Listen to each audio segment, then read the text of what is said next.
বাংলাদেশে কেউ যদি আসন্ন জাতীয় সংসদ নির্বাচনে কুষ্টিয়া ৩ আসনে জামায়াতে ইসলামীর এমপি পদপ্রার্থী হয়ে নতুন করে আলোচনায় এসেছেন দেশের জনপ্রিয় ইসলামিক বক্তা মুফতি আমির হামজা।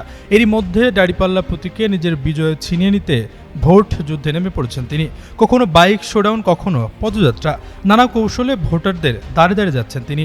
নির্বাচনের প্রচারণা নিয়ে যুগান্তরের মুখোমুখি হয়ে আলোচিত এই বক্তা বলেন, আগামী নির্বাচনে জয়লাভ করে জামায়াত ক্ষমতায় আসলে কুষ্টিয়ায় তিনি একটি বিমানবন্দর নির্মাণ করতে চান।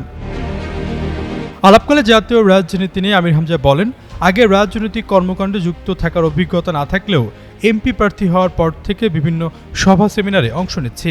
সত্যিকার অর্থে সবাইকে নিয়ে একটি সুন্দর বাংলাদেশ গড়তে চাই। তিনি বলেন, 1971 সালের মহান মুক্তিযুদ্ধকে যেমন সম্মান করি, তেমনি চোখের সামনে ঘটে যাওয়া জুলাই অভ্যুত্থানকেও সম্মান করি। কিন্তু সম্প্রতি বিএনপি নেত্রী রুমিন ফারহানা, এনসিপি নেতা হাসনাত আবদুল্লাহকে নিয়ে যে মন্তব্য করেছেন তা কাম্য নয়।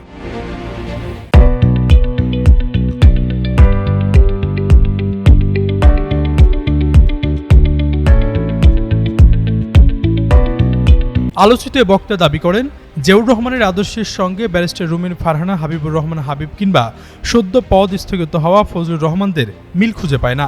জিয়াউর রহমানের জীবন আমি পড়েছি, তিনি একজন উদার মানুষ ছিলেন, বিরোধী পক্ষকে কখনো কুরুচিপূর্ণ মন্তব্য করেনি। অথচ এখন কি হচ্ছে? রুমিন ফারহানার মতো একজন শিক্ষিত মানুষের উচিত ছিল হাসনাত আবদুল্লাহকে নিয়ে আরও সুন্দর ও সমীচীন মন্তব্য করা। বিরোধী পক্ষকে ছোট করার রাজনীতি থেকে আমাদের বের হতে হবে। ইসলামিক আলোচক হিসেবে মুফতি আমির হামজার খ্যাতি রয়েছে বিশ্বজুড়ে। তিনি বাংলাদেশের বাইরেও বিভিন্ন মুসলিম দেশ ও অমুসলিম রাষ্ট্রগুলোতে ইসলামের প্রচারে কাজ করলেও এবারই প্রথম নির্বাচনে অংশ নিতে যাচ্ছেন। যুগান্তরের সাথে আলাপকালে হামজা অভিযোগ করেন, তার নামে কয়েক মাস ধরে অপপ্রচার চালানো হচ্ছে, যা নির্বাচনের নমিনেশন ঘোষণা দেওয়ার আগে কল্পনাতেও ছিল না। কিছু মানুষ ভোট কমিয়ে দেওয়ার জন্য নারী ঘটিত বিষয় নিয়ে অপপ্রচার চালাচ্ছে। আশরাফুল ইসলাম, যুগান্ত নিউজ।